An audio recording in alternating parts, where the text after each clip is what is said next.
Hey guys, I'm Ancient Designs and welcome back to my YouTube channel. Today I'm going to be showing you my little adventure of working on the undergarments for my upcoming Sakizo cosplay. Now, as mentioned before, this cosplay, which is Kandy Tea by Sakizo, definitely has a bit of an Edwardian feeling to it. A little bit of historical inspiration with a little bit of like fantasy twist. So that's also how I am going to be essentially tackling the different elements of this costume. It's going to have historical elements with a little bit of my own twists on stuff just because of the nature of this costume. So that means we're going to need some undergarments. Now, I already have a corset made that I'm going to be using for this project because I don't need a bundle of corsets that do the same exact job and the same exact look sort of idea. So I will be reusing the corset that I made in 2021, I believe it was. Wow, I made that thing a while ago. I will be reusing that corset for this project because, again, very similar and it's gonna have the same function. But the other undergarments need to be different because, first of all, the 1860s undergarments are a little bit different in style to the Edwardian undergarment. And I thought it'd be a really great chance to try my hand at making some really cute combinations, which are the combination of a chemise or corset cover and the drawers. And the drawers from this time period are very, very cute. So I'm really excited to make some flouncy cute undergarments. I'll be using a Truly Victorian pattern, which I will show a bit later. And I will also be making my own pattern or cutting out my own shapes when it comes to making a petticoat that will go on top of the corset and under the garments. So let's get to making these cute undergarments. So this is the fabric I am using for the undergarments. Now, typically you probably wouldn't want to actually use these for real undergarments in the sake that, like, you know, it's a fabric that is full of holes, but the eyelet lace pattern on this actually really looks good with like the kind of aesthetic that this whole costume is with. So I got this partially because it was on sale. It was buy one meter, get two free. So it was essentially like buying this really nice fabric for like $6 a meter. And so I got a lot of it. So this is the Truly Victorian pattern that I use for this, and this is a pair of combinations, and you combine the corset cover and the pants, or the drawers, which is what you see me cutting out here. There were a lot of pretty large pieces, as these drawers also have a ruffle on the bottom, so there's actually quite a bit of fabric in these.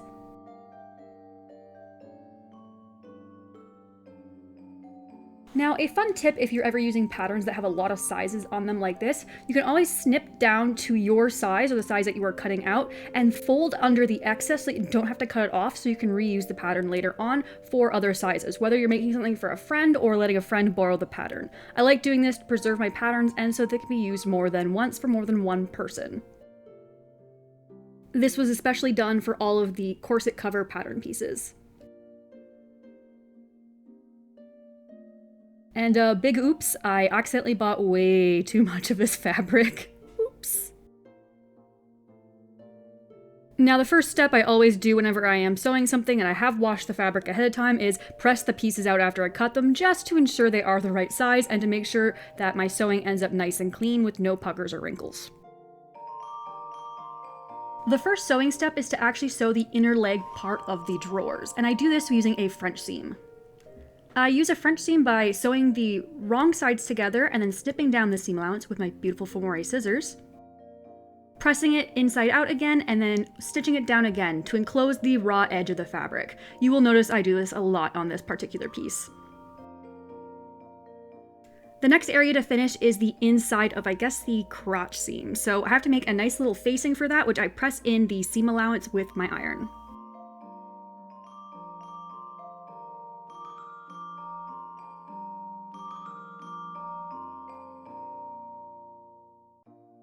I then line this facing with the inside of the pant seam and then line up with all my notches and pin it in place to sew them, right sides together.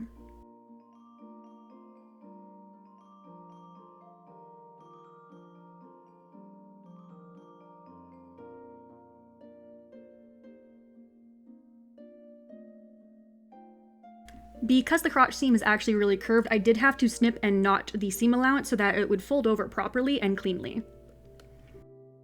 Once I had that all nice and pressed flat into the proper side, I then hand slip stitched it down. I did this instead of top stitching like the pattern recommended because I just find it looks cleaner and more appropriate for the garment.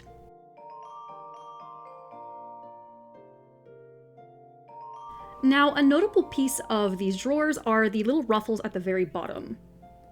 To do this, I had to sew together two rectangular strips to essentially make a big loop, and for this I used a Waltz seam, another form of an enclosed seam, sewing pieces together and using the seam allowance to enclose the other unfinished seam allowance.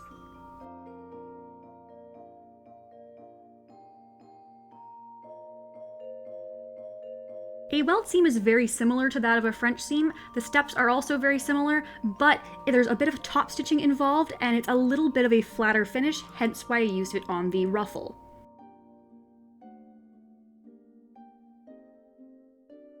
Once that little seam is all pressed in and under and nice and tucked away where you can't see a raw edge, I then bring it to the sewing machine and top stitch it down, very carefully so that both sides look nice and clean. And once that welt seam is finished, it's time to then hem these ruffles, because it's easier to hem it now than it is to hem it when it's already ruffled and gathered and attached to the bottom of the leg.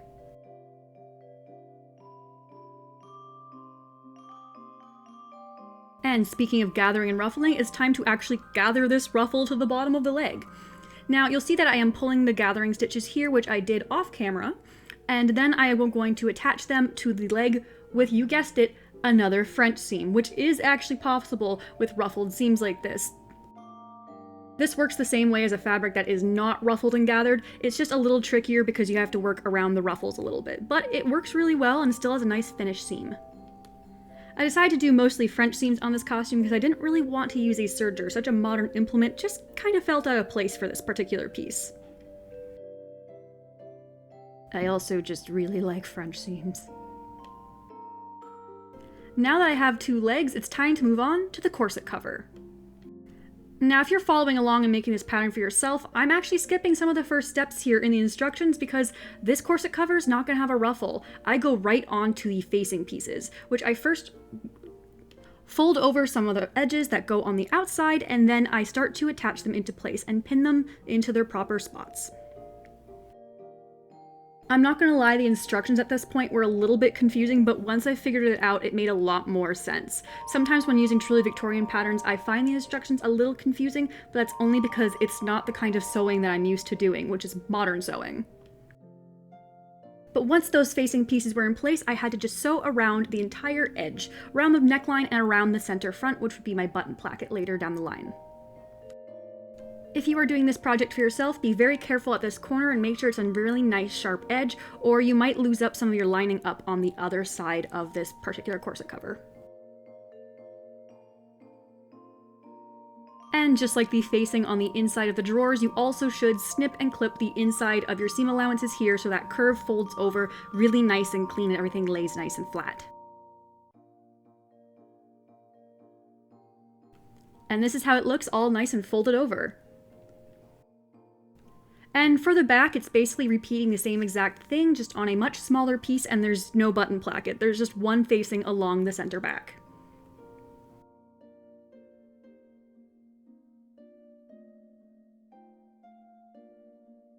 You stitch the pieces together, and then you snip and trim the inside of the seam allowance so it lays nice and flat, and then you have a nice piece that folds over onto the outside of the garment. Because yes, these facing pieces are on the outside of the garment, let me remind you. And this is how the back looks before I sew it all down.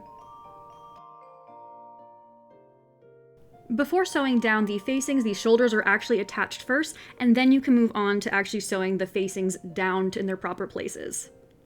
And you'll never guess how I do this. I decided to do it by a slip stitch once again instead of top stitching it by machine, because again, I just like the way it looks, and honestly, I just like any excuse to hand slip stitch, as you will probably learn very quickly. In this particular project, it was either slip stitching or French seams, apparently, but I really enjoyed it, and it just ended up looking so nice and clean. I like the look of the way slip stitched items look on a garment. It's almost like they're floating there since you can't actually see the stitching. It's really cool.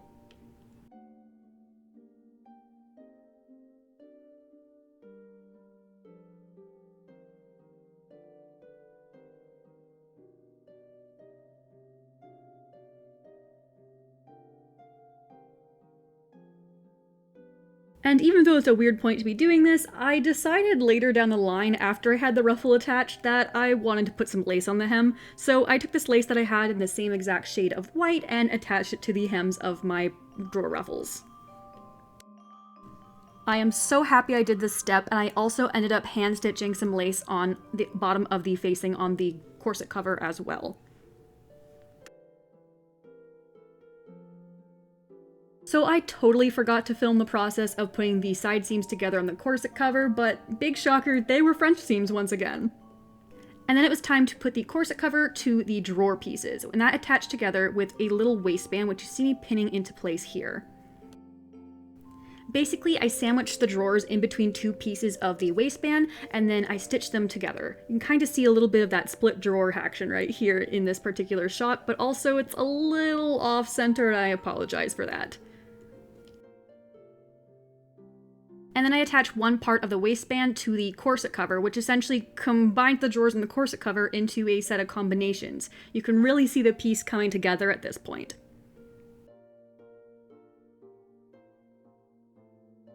So with attaching the corset cover to only one piece of the waistband and not both that were sandwiched to the drawers, I essentially have one piece that won't be attached to the corset cover, which is intentional because that I eventually used to fold in and then eventually enclose the seam allowance of the waistband inside the waistband. So you wouldn't see it, I wouldn't have to do another French seam. Again, this pattern does suggest when you do this that you can just top stitch this particular part down, but again, I like to do it by hand because I just like the way it looks better, and again, I really like hand sewing. So any excuse to do some really nice slip stitching, I will honestly always take. Don't be surprised if I go out of my way to do a slip stitching project instead.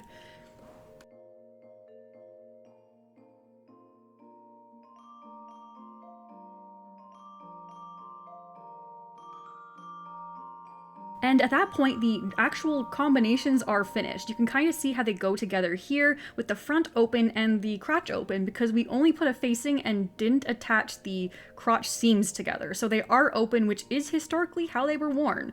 And it kind of goes on like a little sweater or coat.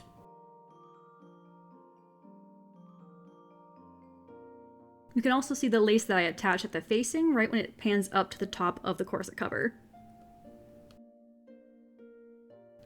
And also, Muffin is always lurking.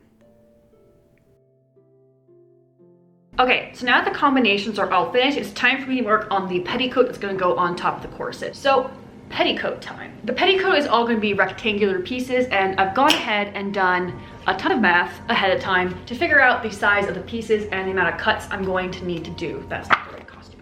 So I've got my petticoat math over here, and essentially I am cutting rectangles. Now, normally with a fabric like this, I would pull the fabric instead of cut it, because you find the proper grain and the straightest piece possible. You're guaranteed to straight cut as long as your fabric is made properly and on grain. But this is eyelet lace. Eyelet lace has eyelets in it, little holes all over it. So if I were to pull, it would get snagged and then the pull would possibly go in the wrong direction afterwards. So I will actually have to measure and cut everything in squares instead. Kind of annoying, but still not too difficult to do squares, especially when I have my large angled ruler like this one to keep everything on track. Now, as mentioned, the petticoat is made up basically of a bunch of rectangles all sewn together, and some of them are just ruffled together. So I essentially cut out 5 of the exact same shape multiple times. And because I couldn't pull and rip this, I instead use a method where I cut the right size that is marked down and I fold the piece up and follow that as my guide for the rest of the way to keep the pieces straight and even. I hope that makes sense, but my visual kind of makes a lot more sense than the way I just explained it, probably.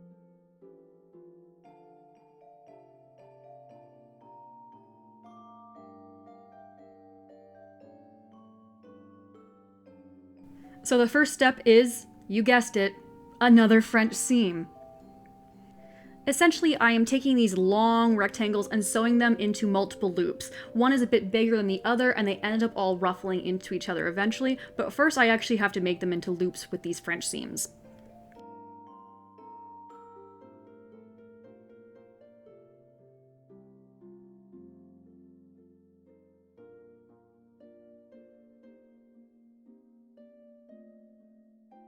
Now the biggest loop ends up being the bottom ruffle, and therefore it needs to be hemmed. So I pressed up all the little edges, and you can see my nice little French seam sitting there at the very start of my hem, and I hemmed it nice and straight.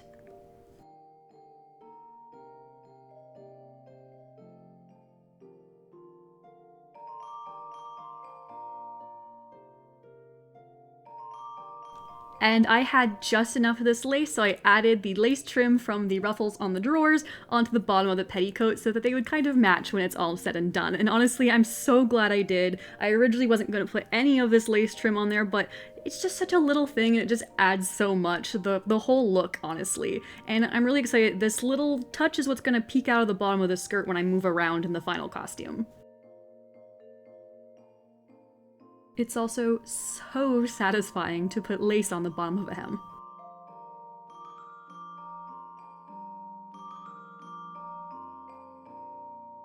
Now, I forgot to film most of the process of putting the placket on the topmost tier of this petticoat. But like any other skirt, it needs an open enclosure of some kind, so I wanted to put a placket because it's nice and flat and quite a nice finish, honestly, and it's adjustable as well just in case of any weight gain or loss. Here you can just see me hand stitching the placket once I have it pressed all into place as I wanted.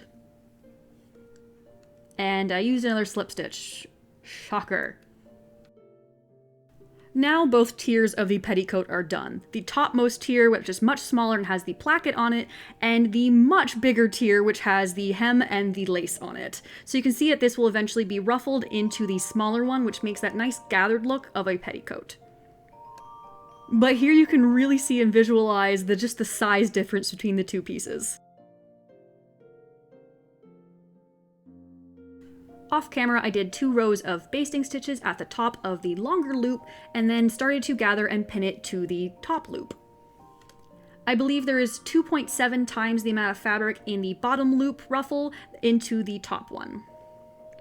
Ruffles and such are really just ratios and ratio math and rectangles, usually.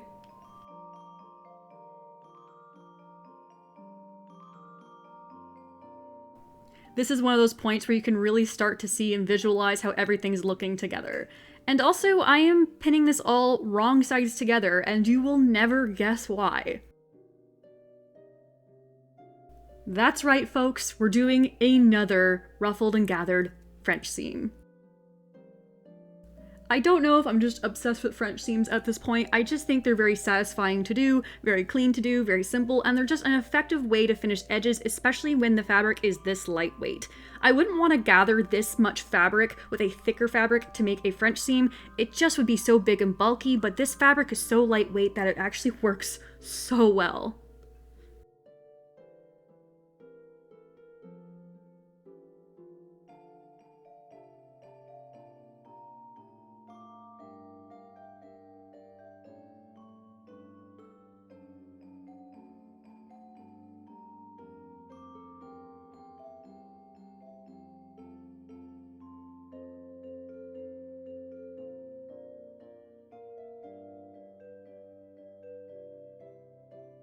And now here's another one of those moments where you can really see it all coming together, and I just had to repeat the same steps, but into a waistband this time, which I mostly did off camera. And with a final set of slip stitching, the waistband of the petticoat is all finished, and the entire petticoat actually is finished.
So this is the finished undergarments for my Sakizo Kandy Tea, and honestly, I am so excited about how well these turned out. I love the way they look together. I will be wearing a corset between these layers, but for the sake of the video, I did want to show you just the layers together. Honestly, they could be their own little outfit, and it's very, very cute. Just look how cute it is. And the only reason I am not showing it to you on me is because, of course, to wear them properly would be not to wear any other undergarments, and this fabric is see-through and full of little holes. I hope you guys enjoyed watching me make these super cute little Edwardian undergarments, or Edwardian inspired undergarments. So thank you guys so much for watching. Be sure to like, subscribe, and all that good stuff, as more of this project will be coming soon, because of course the undergarments are just the start. The hat, the undergarments. Next up, we're gonna be making the dress that goes on top of it all. So we're getting to the really good stuff that makes this Sakizo cosplay, the Kandy Tea cosplay. So I hope to see you guys in the next video, and I guess I'll see you next time. See you guys later.